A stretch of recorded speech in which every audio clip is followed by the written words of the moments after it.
Buongiorno a tutti, oggi preparo un antipastino veloce con riso, pomodori, tonno, olive nere e maionese. Inizio con 200 g di riso cotto, 80 g di tonno,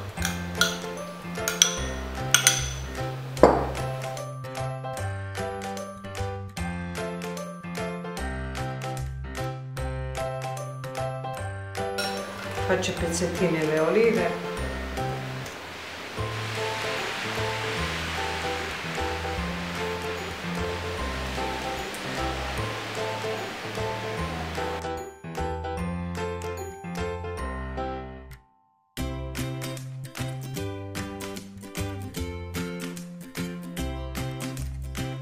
di olive nere,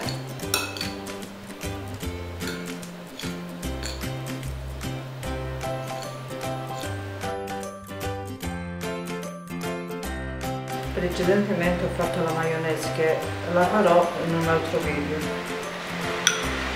1 e 2 cucchiai.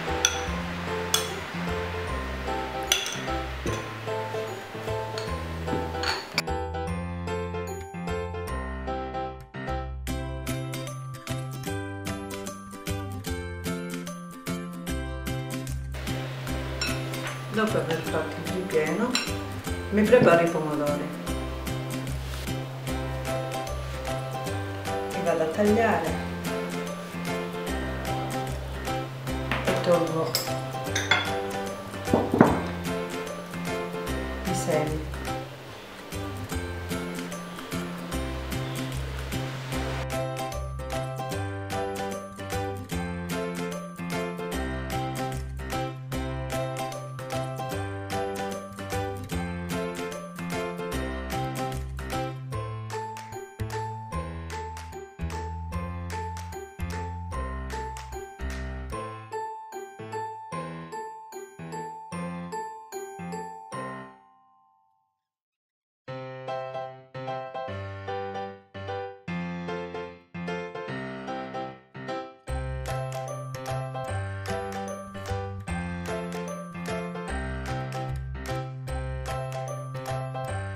Dopo aver preparato 22 pomodorini, vado a mettere il ripieno aiutandomi con una sacca a poche.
Dopo averli riempiti metto qualche fogliolina sopra di basilico.